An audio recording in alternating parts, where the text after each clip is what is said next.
Уставните измени, но и неколку формулации како тие би се решиле, односно како бугарите би влегле во македонскиот устав, а со таа формулација би имало и гаранции за Македонија и би била прифатлива и за земјава.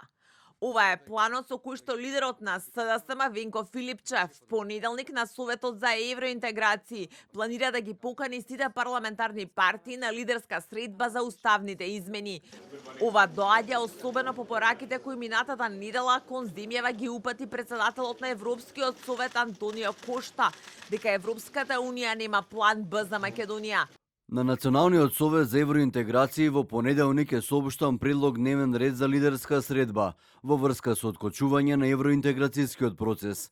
Сметам дека Антонио Кошта соопшти многу сериозна порака, која треба да ја сватиме како предупредување. Дека првиот социјалдемократ ги анализира евентуалните предлози, премиерот воздржан околу најавата за покана за лидерска средба.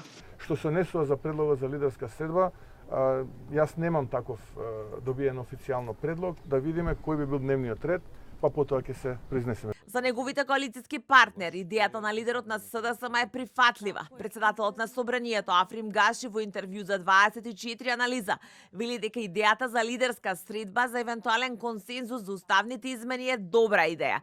Гаши тврди дека доколку нема 80 гласа, нема да ги стави на дневен ред уставните измени. Секоја иницијатива која повикува на консензус околу уставните измени, околу гаранциите, околу нашите позиции во однос на надворешна политика или предизвикот пред кој сме справени или пристапување кон уставни измени е добро дојден.